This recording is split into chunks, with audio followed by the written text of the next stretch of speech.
You wake up, and before the day even begins, there's a quiet ache inside you. You go through the motions, work, bills, scrolling, small conversations, and yet something feels unfinished, as if you're moving but not arriving anywhere. It's not the kind of pain that screams, but the kind that lingers quietly, whispering late at night. Is this really all there is? And if you don't face that question now, it quietly decides your tomorrow for you. Sometimes it shows up when you compare your life to others. Friends buying houses, building families, climbing careers. Sometimes it comes when you realize a relationship that once felt alive now feels heavy. Other times it's at work, staring at a screen, asking yourself if this is really how you want to spend the next 10 years. And sometimes it's just the silence. The moment you catch your own reflection and see that you've been avoiding truths about yourself you don't want to face. This is the pain most people carry between their mid-20s and late 30s. It's not just one wound, it's a collection of quiet doubts, invisible pressures, and questions without answers. And the hardest part is that you don't always talk about it. You smile, you post, you say, "I'm fine." But inside, you wonder, am I living the life I was meant to live, or just the one that happened to me? Viktor Frankl, a man who lived through suffering most of us cannot imagine, believed that pain was never wasted if it pointed toward meaning. He saw suffering not only as a burden, but as a compass, a force that could guide you toward a deeper, truer tomorrow. And in this episode, we'll address 4 of the most common pains people silently carry and how each of them can become the very soil out of which your tomorrow is shaped. There is a peculiar kind of ache that rarely announces itself loudly, yet it weighs upon countless lives. It is the pain of not knowing why you wake each morning, the quiet sorrow of drifting through days without a clear "for what?" You may be earning enough to pay the bills, even achieving milestones others would applaud, yet in the stillness of night you feel hollow, as though the hours are slipping by without leaving a trace of meaning. Viktor Frankl called this emptiness the existential vacuum. He observed it in the ruins of war, but also in the polished cities of peace. People haunted not by tragedy itself, but by the absence of a purpose to endure for. Modern psychology echoes this. Studies on well-being reveal that those who lack a sense of meaning report higher levels of depression and anxiety, even when their material needs are met. The human soul, it seems, cannot be nourished by comfort alone. Perhaps you know the feeling. The alarm rings, you rise, you sit in traffic, you shuffle through meetings, you scroll through screens. Life moves, yet it feels as though you remain still, as though you are walking in circles. This is not laziness, nor failure. It is the symptom of a spirit waiting to be claimed by something greater. Pain, in this sense, is not your enemy. It is the compass pointing toward what has been forgotten. Frankl insisted that life never ceases to hold meaning, even in the face of suffering. The question is not whether you suffer, but whether you suffer for. Neuroscientists have found that when people connect their struggles to a larger purpose, the brain processes discomfort differently. Pain becomes endurable, even motivating, when linked to a goal or value. A marathon runner feels the same burning in their muscles as anyone else, yet interprets it not as torment, but as progress.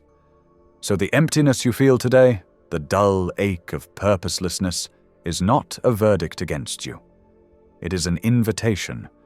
It is the soil from which clarity may grow, if you dare to listen. Ask not, "How do I escape this pain?" but rather, "What could this pain be asking of me?" What truth is it pointing toward?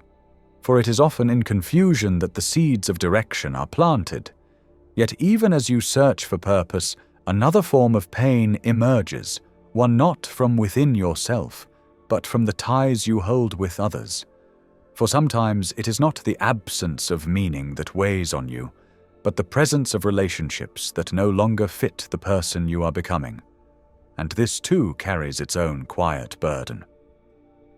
If this content is resonating with you, consider subscribing. I make videos that help you see the world and yourself more clearly. Thank you. There comes a time, often quietly and without warning, when you begin to notice that some relationships no longer feel like home. A friend whose laughter once lifted you now leaves you weary. A partner who once mirrored your energy now seems to resist your growth. Even family ties, though rooted in history, can begin to feel like cords pulling you backward rather than wings carrying you forward. The pain here is not simple. To stay is painful, for you must silence parts of yourself to keep the peace, shrinking to fit into a space that has grown too small. Yet to leave is also painful, for leaving invites loneliness, guilt, and the sorrow of being misunderstood. Many remain in this tension for years, caught between two sufferings, hoping that time alone will resolve what honesty has already revealed. Frankl understood this dilemma. He reminded us that meaning is often born from sacrifice, that the weight of today can either imprison you or free you, depending on whether it is chosen. Modern psychology supports this. Studies on authenticity show that people who suppress their true values to maintain relationships experience heightened stress responses, their bodies living in quiet rebellion against their own choices. The heart knows when it is betraying itself, and it does not keep silent for long. Perhaps you know the feeling of leaving a conversation drained, as if you gave away a part of yourself for the sake of harmony. Or the subtle ache of pretending you are still the same person you were years ago, simply to avoid confrontation. This is not harmony, it is erosion, and the longer it continues, the heavier tomorrow becomes. Yet when you choose the pain of honesty, when you set boundaries, when you let go with grace, when you allow the truth to be spoken even if it trembles, you open the possibility of new connections, ones aligned with who you are becoming. It is not about avoiding pain, but about choosing the one that leads to growth rather than decay. In this way, the ache of relationships that no longer fit becomes not a tragedy, but a pruning. What is cut away allows room for new life to bloom, and still, as relationships shift, another reality rises. Beyond love and companionship, there is another bond that weighs heavily in these years, the bond to one's career and livelihood. Here too, a choice between two kinds of pain appears, the pain of staying where you are, or the pain of leaping into the unknown. For many, the years between 24 and 40 are dominated not by love or leisure, but by the relentless question of livelihood. Career becomes the axis around which life turns, the long commutes, the anxious calculations of bills, the steady climb towards stability. Yet beneath the surface of security lies a tension, to stay in what is safe, or to risk the unknown in pursuit of something meaningful. Each path carries its own pain. Remaining in a job that pays but empties you is a slow erosion, a suffering that does not shout but gnaws quietly at the soul. You wake each morning to the same office, the same screen, the same motions, and though the world calls it success, you feel a creeping dissonance. Psychology has a word for this: burnout. Not merely exhaustion, but the deep weariness that arises when effort is poured into something that feels meaningless.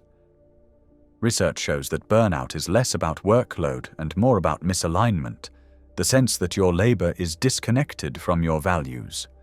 On the other side lies the pain of leaving.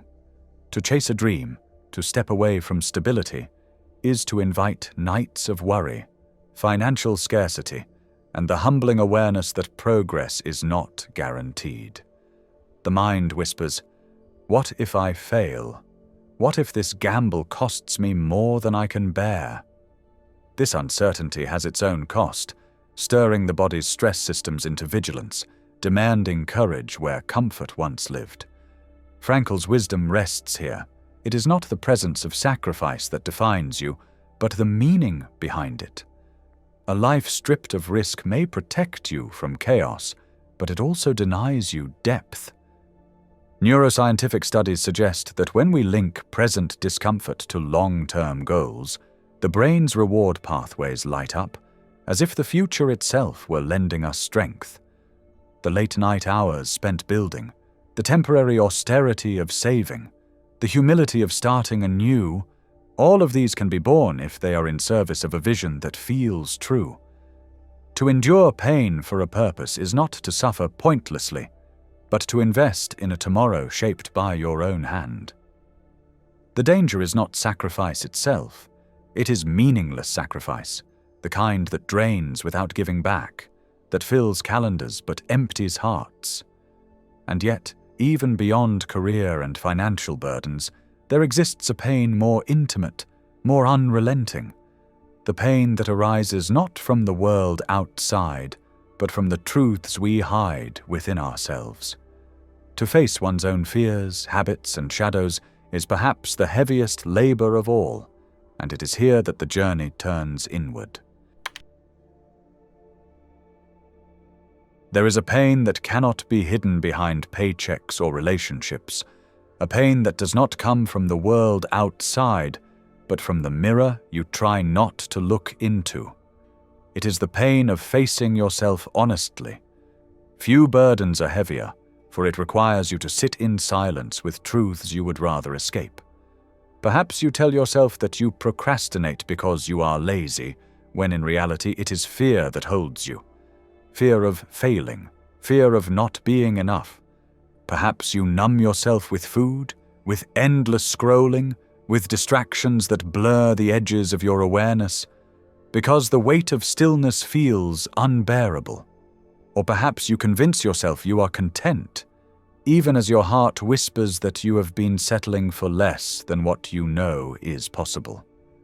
Avoidance feels safer. For a time, it even works. But psychologists remind us that what we repress does not disappear. It gathers strength in the shadows. Studies on avoidance coping reveal that when we continually run from discomfort, our stress hormones remain elevated, quietly eroding our well-being. In other words, the pain you refuse to face does not dissolve, it multiplies. Frankl believed that suffering reveals truth. To endure it consciously is to strip away illusions and confront life as it really is. In therapy rooms, this is echoed by the idea of exposure, the gentle, gradual act of facing what you fear until fear loses its power. Honesty works in much the same way. The moment you admit, even to yourself, "I am not where I want to be," or "I am hiding from my own potential," the spell of denial begins to weaken. Pain turns from captor to teacher. This kind of honesty stings, yet it liberates. Journaling, speaking aloud what you have avoided, seeking therapy, or even admitting small truths in private, each act creates a shift. The pain of honesty today is not a wound, but a wound being cleaned, making way for healing. Neuroscience shows that when people name their emotions, activity in the brain's fear center calms, while regions responsible for clarity and reasoning light up. Naming the truth is not weakness, it is the first breath of freedom. And so, the final question becomes, will you continue carrying the pain of denial, or will you allow the sharper but shorter pain of honesty to set you free? The future is shaped not by the masks you maintain, but by the truths you dare to face. Between stimulus and response, Frankl reminded us, there is a space. In that space lies our power to choose, and in our choice lies our tomorrow. If these words have resonated with you, I invite you to pause for a moment and write in the comments, "I choose honesty." not as a performance, but as a quiet declaration to yourself, a sign that you are willing to carry today's pain in order to shape a tomorrow that feels true.